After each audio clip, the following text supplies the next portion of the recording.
Hello everyone, welcome to my channel E-Learning Zone. In today's video, we will study NCERT First Flight Poem 5, which is the Ball Poem. The poem is written by John Berryman. In this video, we will be looking for the complete explanation of the poem, along with difficult words explained, the central idea of the poem, the poetic devices used, etc. Let's begin. So now let us know something about the poet of the poem, John Berryman. John Berryman एक American poet हैं. यह American poetry के एक famous poet हैं. इन्होंने dream songs लिखी है जो कि 385 पोएम्स की एक पर्सनल सीक्वेंस है. इसके लिए इन्हें पुलित्जर प्राइज़ और नेशनल बुक अवार्ड भी मिला है. The central idea of the pome. The boy is playing with his ball which suddenly rolls away from him into the water. ये एक लड़के के बारे में पोम है जो कि एक वाटर बॉडी के पास खड़ा होकर अपनी बॉल से खेल रहा था. सडनली क्या होता है कि उसकी बॉल जो है वो पानी में चली जाती है और बच्चा जो है इस बात को लेके बहुत अपसेट है. The poet also gets sad when he sees this. The boy is getting upset on the ball's loss.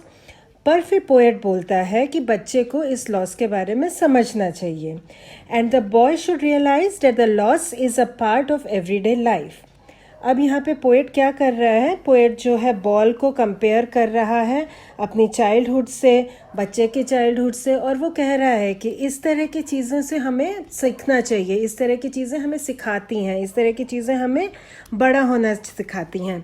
The loss of the ball symbolizes the loss of the innocence and the childhood of the boy, which can never be got back. ऐसा नहीं है कि हमें ball और नहीं मिल सकती, क्या ball बहुत बड़ी चीज़ है. बट जो ये सिम्बोलाइज कर रहा है, the loss of the ball symbolises the loss of the innocence of the childhood of the boy. और ये चीज़ उसे वापस दोबारा नहीं मिलेगी. Let's live life as it comes. The losses are unavoidable process of our life's journey. So now let us begin the explanation of the poem. Now we will be doing the explanation of the poem, the Ball Poem. Now here I would like you all to go through the poem once and then we will be doing the explanation line by line. First we'll take the first 4 lines. What is the boy now who has lost his ball? What is he to do? I saw it go, merrily bouncing down the street and then merrily over, there it is in the water. वहाँ पे एक लड़का खड़ा था, वो अपनी ball के साथ खेल रहा था. तभी उसने क्या देखा कि उसकी बॉल जो है वो मैरिली डाउन द स्ट्रीट जा रही है. वो उसने उसको बाउंस किया और वो स्ट्रीट में नीचे की तरफ चली गई. वो जाते जाते क्या हुआ कि वो पानी में चली गई. No use to say oh there are other balls and ultimate shaking grief fixes the boy. और अगर हम ये कहेंगे अरे तुम दुखी मत हो बच्चे, तुम्हारी बॉल अगर पानी में चली गई तो तुम्हें दुखी होने का कोई ज़रूरत नहीं है, और भी बॉल्स हैं, हम और भी बॉल्स खरीद के ला सकते हैं. बट ये सब बातें अगर हम बच्चे को कहते हैं तो भी उस बच्चे का जो ग्रीफ है, जो उसकी बॉल के खोने का उसको दुख है, वो कहीं नहीं जाएगा. वो बच्चा बहुत दुखी है, वो अपनी बॉल को खोने से बहुत दुखी है.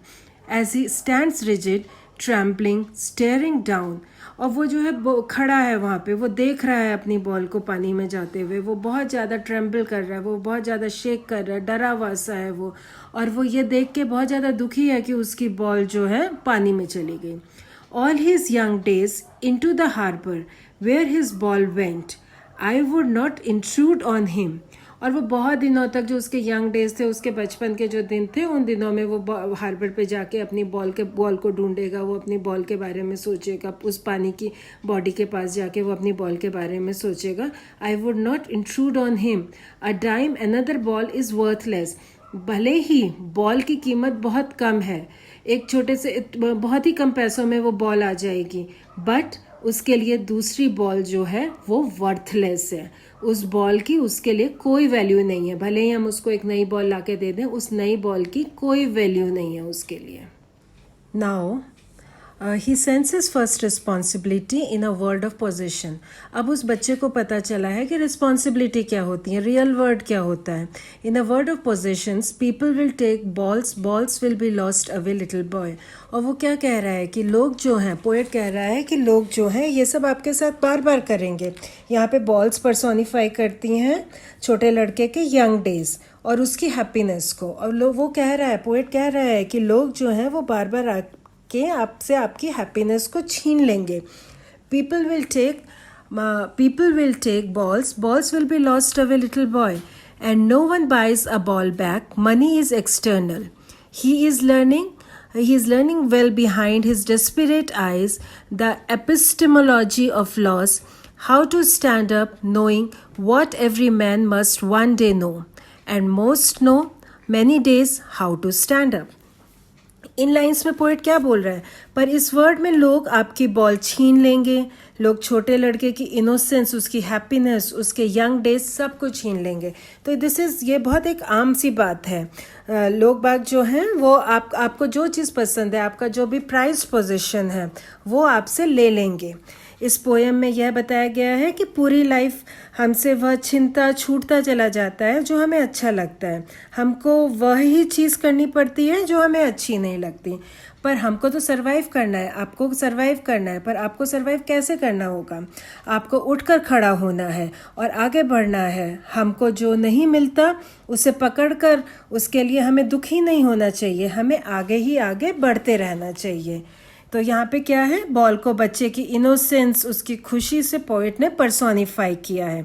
पोएट कहते हैं जैसे ही हम बड़े होते हैं हमसे बहुत कुछ छूटता जाता है, हमें जो बहुत कुछ चीज़ें अच्छी लगती हैं, हमारा बचपन हमसे छूट जाता है, जो चीज़ें हमें अच्छी लगती हैं वह हमसे छूट जाता है। हम उनको पैसे से कभी नहीं खरीद सकते, पैसे से हम कोई भी इस तरह की चीज़ नहीं खरीद सकते। हम अपना बचपन नहीं खरीद सकते, हम अपनी खुशियाँ नहीं खरीद सकते। तो ये था द बॉल पोएम के बारे में, ये एक एक्सप्लेनेशन बॉल पोएम के बारे में था।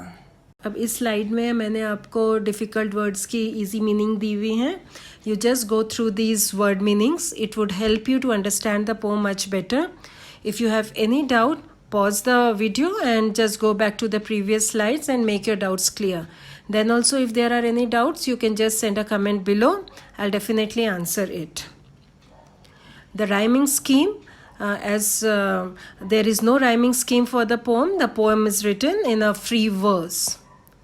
The literary device that I used in the poem, it is alliteration in line 14. Buys a ball back. Assonance is in line 1. Boy now who has lost. And line 15, he is learning well behind the desperate eyes. Repetition is there in line 2. What is he to do? And in line 13, balls will be lost always. Now I have a different video. I have a separate video for the explanation of these alliteration of these literary devices, alliteration, assonance, and repetition.